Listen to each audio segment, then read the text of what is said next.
안녕하세요. 자, 이번 시간은 이제 삼국의 시작 부분입니다. 자, 오늘부터 삼국시대에 들어가게 되는데요. 이 삼국시대부터를 우리는 본격적으로 고대 시대로 이제 이야기를 합니다.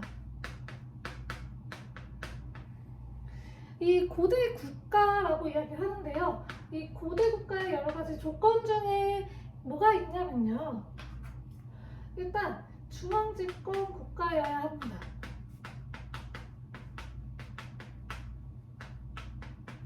우리가 그동안 이제 청동기 시대를 거치면서 연맹왕국의 모습을 보여준다라고 이야기를 했었죠. 그래서 청동기 시대를 배경으로 건국된 국가들은 이제 연맹왕국의 모습을 보여줬고, 우리 바로 전 시간에 부여, 고구려, 옥저 막 이렇게 나라들 했었잖아요. 그리고 사만도 이야기했었죠.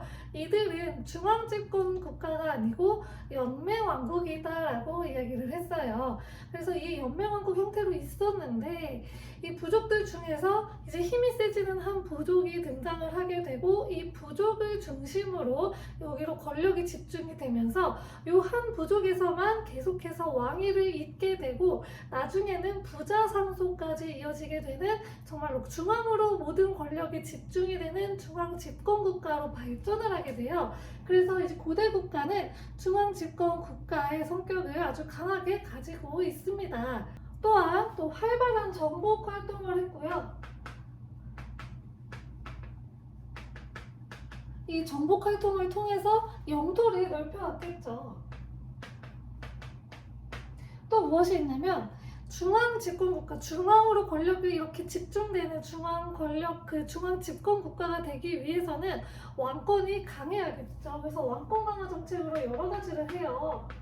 그래서 앞으로 이제 배울 것들이라서 간단하게만 이야기만 하면 불교 수용, 불교 공인, 불교 수용, 그리고 율령 반포 등이 있습니다.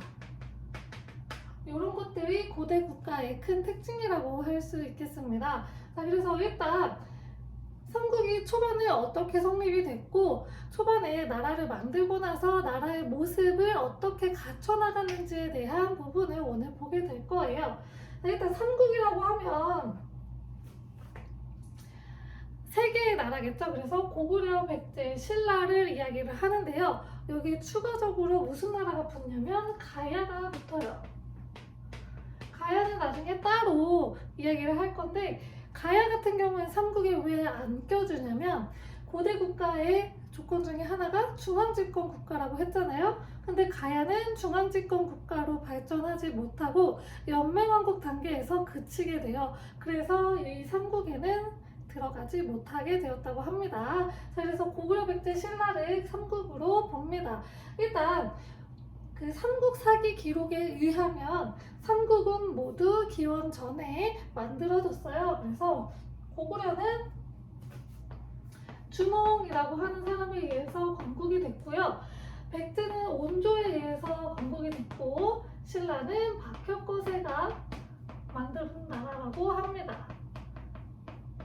그래서 이 세 나라의 건국 시조는 각각 주몽, 온조, 박혁거세입니다. 이들의 그 건국 신화를 잠깐 이야기를 하면요. 주몽 같은 경우에는 원래 우리 지난 시간에 고구려 위에 부여라고 하는 국가가 하나 있었다고 했잖아요. 그 부여 사람이에요. 이 주몽의 엄마가 유하라고 하는 사람인데, 그 유하라고 하는 사람이 어느 날 이제 해모수라고 하는 사람이 유아한테 다가가서 나는 하늘의 아들이다. 우리 아빠는 하늘의 신이다. 난 그 아들이다. 나랑 같이 좀 놀자 이러고 꼬셔요. 유하는 강의 신의 아들이에요. 그러니까 강의 신의 딸이에요. 그래서 가서 놀자고 해서 하룻밤을 보내고 났는데, 다음날 일어나 보니까 해모수가 없어진 거예요. 그러니까 하룻밤 보내고 그냥 도망을 가버린 거죠. 그러니까 유아 아빠 입장에서는 너는 결혼도 안 한 여자애가 어떻게 남자애랑 하룻밤을 지내고 올 수가 있냐? 썩어져! 이러면서 내쫓겨나게 된 거죠. 그래서 당시에 이제 부여의 왕이었던 금화에게 가서 저 이러이러한 사정이 있으니까 저 좀 걷어주세요 라고 해서, 부여의 왕 금화가 조금 뭔가 수상하게 여겨서 한 그 방 안에다가 가둬놨대요. 근데 그 방 안에 가둬놨는데 햇빛이 막 이제 유아한테 비쳐가지고 유아가 막 이렇게 도망을 가면 그 햇빛이 계속 유아만 따라다니는 거예요. 그래서 그 햇빛의 기운으로 임신을 한 유아는 이제 알을 낳았어요. 그러니까 애를 낳아야 되는데 알을 낳은 거예요. 그러니까 너무 이상하잖아요. 그 왕의 입장에서 어떻게 사람이 알을 낳아? 이상하잖아요. 그래서 이 알을 여기저기 버렸어요. 근데 버릴 때마다 새가 지켜주고 말이 지켜주고 돼지가 지켜주고 이러면서 이 알을 막 지켜주는 거예요. 그래서 금화가 이 알은 보통 알이 아니구나 해서 다시 유아에게 돌려줬고, 유아는 이 알을 잘 품어서 이 알에서 아이가 태어날 수 있게 되었어요. 그래서 이 알을 스스로 깨고 나왔다고 기록이 되어 있어요. 그러니까 누가 밖에서 깬 게 아니고 안에서 스스로 알을 깨고 나왔대요. 그 아이가 바로 이 주몽인데, 주몽이라고 하는 이름은 어떻게 붙게 됐냐면 5살 때부터 활을 직접 쏘고, 그리고 나서 활도 막 어릴 때부터 직접 만들고 쏘고 이러면서 굉장히 높은 명중률을 보여주고 활을 굉장히 잘 쐈대요. 그래서 부여의 말로 활을 잘 쏘는 사람이라는 말이 주몽이라고 하는 말이 있어서 주몽이라고 이름이 붙었다고 합니다. 그래서 주몽이 그때 이제 부여에 있었는데, 얘가 너무 활도 잘 쏘고 이러니까 금화의 아들이었던 대소가 불안감을 느낀 거죠. 그래서 아빠한테 얘 죽여야겠습니다 라고 하는 거를 엄마가 몰래 어떻게 돼요. 그래서 유아가 주몽한테 가서 너 지금 빨리 도망가라 라고 이야기를 해서, 주몽은 자기 친구였던 오이 마리 협보와 함께 이제 막 도망을 가게 되는데 한 강을 만나요. 근데 뒤에선 대소의 군대가 따라오고 있어요. 이 강을 어떻게 건너지 해서 주몽이 야, 잠깐 기다려봐, 내가 할게. 이제 한 거죠. 그래서 어떻게 하냐, 친구들은 지켜봤겠죠. 주몽이 강에다 대고 외친 거예요. 나의 아버지는 하늘의 신의 아들이고 나의 그 할아버지는 하늘의 신이다. 그리고 나의 외할아버지는 강의 신이다. 자, 니네 어떻게 할래? 이제 한 거죠. 그래서 강에서 뭐가 이제 올라오냐면 물고기하고 자라가 올라와서 다리를 만들어줬다고 해요. 그래서 그 다리를 무사히 건넜고, 대소의 군대는 그 강을 건너지 못했어요. 그래서 무사히 도망 나와서 부여에서 쭉 밑으로 내려와서 졸본이라고 하는 지역에 자리를 잡고, 거기서 있었던 소선호라고 하는 여자하고 결혼을 해서 고구려라고 한 나라를 세웠다는 게 주몽의 건국 신화이고요. 온조 같은 경우에는 얘가 주몽이 졸본 지역으로 내려와서 소선호하고 결혼을 했다고 했잖아요.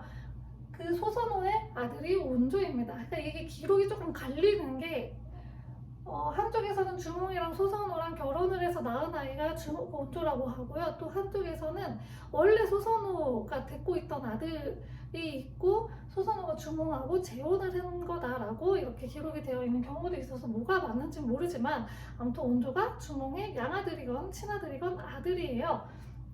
근데 주몽이 이제 고구려의 1대 왕이잖아요. 온조는 이제 2대 왕은 내가 되나? 아니면은 온조한테 형이 한 명 더 있었어요. 비류라고 하는 형이 한 명 더 있어서 비류하고 온조하고 누가 왕을 하지? 그래서 막 이제 얘기를 하고 있었겠죠. 근데 그때 주몽이 부여에 있었을 때 낳았던 아들이 한 명 있었어요. 그 아들이 내려옵니다. 그래서 아버지, 제가 바로 유리입니다 하고서 와요. 그래서 부러진 칼을 맞춰봤더니 뭐 맞았다. 그래서 아들임이 확인됐다라고 하는 게 삼국사기 기록에 있어요. 주몽이 너무 기쁘잖아요. 그래서 이 유리를 태자로 세운 거예요. 그럼 온조하고 비류는 뭐가 돼요? 그래서 우리 자칫하다가는 목이 날아가겠다 싶어가지고 빨리 도망가자 해서 밑으로 내려와서, 어디까지 내려오냐, 온조의 형이었던 비류는 인천의 미추홀이라고 하는 곳이 있어요. 그쪽에서 자리를 잡았고, 온조는 한강유역에 자리를 잡았습니다. 그래서 원래 첫 번째 나라 이름은 십제라고 하는 나라를 만들었다고 해요. 십제라고 하는 나라를 만들었는데, 비류가 이제 인천의 미추홀은 바다 옆이에요. 그래서 막 바람도 습하고 땅도 짜고 물도 막 짠물이고 이러니까 살기가 힘들어서 나중에 좀 후회했다고 하는 기록이 있어요, 삼국사기에. 아무튼 그리고 나서 이제 비류가 죽고 난 다음에 비류 밑에 있던 백성들, 신하들이 다 온조 밑으로 들어가서 온 백성이 행복하게 살았다라고 해서 백제라고 하는 이름으로 바꿨다고 합니다. 그게 온조의 건국신화고요. 박혁거세 같은 경우에는 이 둘하고 조금 동떨어져 있어요. 어떻게 된 거냐면, 신라 같은 경우에는 옛날에 6개의 촌으로 이루어져 있었대요. 6개 마을. 그 그 중에 한 마을의 지도자였던 소벌공이라고 하는 사람이 어느 날 저기서 말이 막 앉아서 울고 있는 거예요. 그래서 뭔가 이상하다 싶어서 갔어요. 근데 이 우물 옆에서 말이 이제 앉아서 울고 있었는데 뭔가 이상해서 가보니까 말이 갑자기 사라지고 없는 거예요. 그리고 그 자리에는 알만 떡 하니 딱 있는 거죠. 그래서 뭔가 이거는 신비한 알이다 해서 정성스럽게 이제 키웠더니 거기서 사내 아이가 하나 나왔대요. 근데 막 빛이 났다고 합니다. 그래서 이게 이름을 혁거세라고 짓고 알에서 나왔다고 해서 박에서 나왔다 해서 성을 박으로 붙여줘서 박혁거세가 되고 얘가 조금 이제 신비하게 태어났잖아요. 그래서 얘를 왕으로 삼았다라고 합니다. 그게 바로 건국신화예요. 자, 일단 그럼 주몽이 고구려는 주몽이 세웠죠. 어디에다가 자리를 잡았다고 했죠? 졸본으로 자리를 잡았다고 합니다. 그래서 이 졸본이 고구려의 첫 번째 수도가 되겠고요. 원조 같은 경우에는 백제를 세웠는데 어디에다가 세웠다고요? 한강 유역에다가 세웠다고 했어요. 여기를 첫 번째 수도 이름을 위례성이라고 불러요. 그래서 위례성이 이제 백제의 첫 번째 수도가 되었고요. 신라 같은 경우에는 첫 번째 수도가 경주예요. 금성이라고 불렀던 경주에 이제 자리를 잡고 신라를 건국하게 되었습니다. 그리고 이때에는 왕이라는 이름을 쓰지 않고요. 어서간이라고 하는 호칭을 썼어요. 그래서 뭐 이렇게 우두머리라고 하는 뜻을 가지고 있대요. 그리고 진한의 말로 왕이라는 뜻이다라고 하는 성사기 기록도 있습니다. 자, 그렇게 해서 박혁거세가 신라를 건국을 하게 되었습니다. 우리 지난 시간에 고조선이 멸망한 다음에 한반도에 여러 나라가 생겼다고 했잖아요. 그 중에서 남쪽에 있었던 삼한 중에 마한, 진한, 변한을 이야기했어요. 이때 이제 이 백제가 있었던 게 마한 지역에 있었던 백제국이고요. 신라 같은 경우에는 진한 지역에 있었던 사루국에서 출발을 합니다. 그래서 이때 아셔야 되는 게 백제나 신라나 우리가 알고 있는 그 남쪽을 다 이렇게 백제는 저기 전라도 지역, 신라는 경상도 지역을 다 차지하고 있던 그 지도 있잖아요. 그걸 머릿속에서 지워버리시고 마한에 54개의 소국이 막 있어요. 엄청나게 조그만 국가도 54개나 있었어요. 그 중에 하나가 이제 백제국이고 거기서 시작을 했고 점차 이제 시간이 지나면서 옆에 그 소국들을 점령을 해가면서 영토를 넓혔던 거고요. 신라도 마찬가지로 조그만한 사로국에서 시작을 해서 옆에 소국들을 점차 점령을 하면서 영토를 넓혀서 지금의 우리가 알고 있는 신라의 영토를 완성을 한 거예요. 그래서 그렇게 아셔야 합니다. 자, 그리고 나서 나라를 건국했으니까 이제 나라의 모양을 좀 이렇게 만들어야겠죠. 정복 활동도 해야 되고 중앙집권 국가도 만들어야 돼요. 어떻게 만들었는지 보도록 할게요. 고구려 먼저 볼게요. 일단 1세기에 중요한 왕이 한 명이 등장을 해요. 태조왕이라고 하는 왕이 등장합니다. 자, 이름이 태조죠. 그래서 태조라서 이 왕이 고구려를 건국한 왕이 아니야 라고 학계에서 일부 이제 주장하기도 했었으나 그것보다는 태조왕 같은 경우에는 본인이 이제 태조왕이라고 불러달라고 하기도 했고 또 태조왕은 재위기간이 엄청 길어요. 거의 100년이 되는데 그걸 입증할 만한 뭔가 없어요. 얘가 진짜로 100년이나 했다라고 하는 걸 입증할 만한 게 없어서 태조왕 같은 경우에는 한 사람이 아니고 한 4사람, 3-4사람 정도가 태조왕으로 모두 다 이렇게 묶여서 지금 우리가 알고 있는 것이다 라고 추측하기도 합니다. 아무튼 이 태조왕이 1세기에 고구려에서 집권을 했는데요. 우리 지난 시간에 고조선을 점령한 다음에 한 4군이 설치됐다고 했잖아요. 그래서 막 여러 가지 군이 이제 설치가 돼요. 현도군, 여러 가지 군이 설치가 되는데 그 군들을 몰아내면서 이 국가들이 발전을 했다라고 제가 잠깐 이야기를 했었어요. 그래서 이 태조왕 때는 무엇을 몰아내냐? 현도군을 이제 공격을 해요. 그리고 중국의 땅도 하나 공격을 해요. 요동군이라고 하는데 여기를 공격을 합니다. 그렇게 해서 이제 태조왕 때는 정복 활동을 통해서 영토를 조금씩 넓혀가고 있었고요. 2세기에 들어서 어떤 왕이 등장을 하냐면 고국 천왕이 등장을 합니다. 이 고국 천왕은 이 고구려의 왕권 강화에 좀 힘을 썼던 왕이에요. 그래서 무엇을 하냐면 왕위 있죠. 왕의 자리에 부자 상속을 확립합니다. 부자 상속이 뭐예요? 아들에게 물려주는 거예요. 그동안은 꼭 아들이 아니어도 다음 왕이 이제 물려줬었는데 이때부터는 반드시 아들한테만 왕위를 물려줘야 한다 해서 굉장히 중앙 집권적인 모습을 많이 갖추게 되었고 왕권 강화를 이제 하게 되었습니다. 또 뭐 하냐면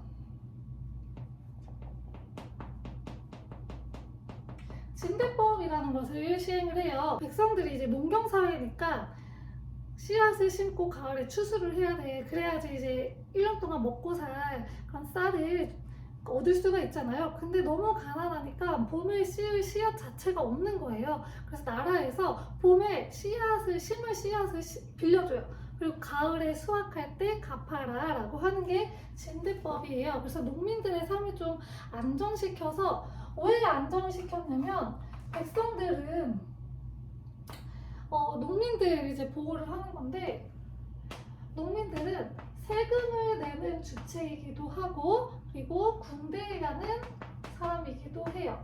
귀족들은 세금도 안 내고 군대도 안 가는데 농민들은 세금도 내고 군대도 가요. 그래서 이 백성들이 온전하게 잘 보존이 돼서 얘네가 노비 신분으로 이 백성들이 노비의 신분으로 떨어지지 않게 잘 관리를 해줘야 돼요. 잘 먹고 살 수 있게끔 관리를 해줘서 세금도 계속 꾸준히 이제 들어오게 해야 되고 그리고 군대에 보내야 될 때 이제 인원수가 모자라지 않게 보낼 수가 있어야 돼요. 그래서 이 백성들의 삶을 국가에서 책임을 져줬어야 했어요. 그래서 진대법을 시행을 했던 거고요. 오부를 행정적 체제로 바꿔요. 이게 무슨 말이냐면 조금 어려운데 이 옛날에는 계속 이야기했지만 청동기 시기에는 적이라고 했잖아요. 부족 국가라고 했잖아요. 그래서 부족들이 연맹을 해서 만든 국가라고 해서 고구려는 오부족 연맹 체제라고 이야기를 했어요. 그 오부를 이제 부족적인 그런 성격에서 조금 더 나아가서 조금 더 이제 발전된 형태로 행정적인 체계로 바꿨다라고 하는 이야기예요. 그래서 이 중앙집권 국가의 성격을 조금 더 강화하기 위해서 이러한 일들을 했습니다. 자, 그리고 백제 왕 하나만 더 보고서 마무리할게요. 백제 같은 경우에는 3세기로 갑니다. 3세기에 어떤 왕이 등장을 하냐? 고이왕이라고 하는 왕이 등장을 해요. 왜 여기는 없냐면 일단 삼국시대의 기록은 굉장히 지금 남아있는 게 별로 없고요.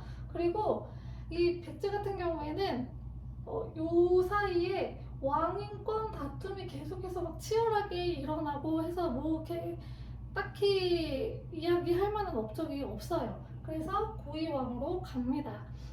제 영상 중에 백제 왕 쭉 있는 그 영상이 있어요. 그래서 여기 관계들을 요 왕들이 어떤 일이 있었는지는 거기서 확인을 하시면 되고요.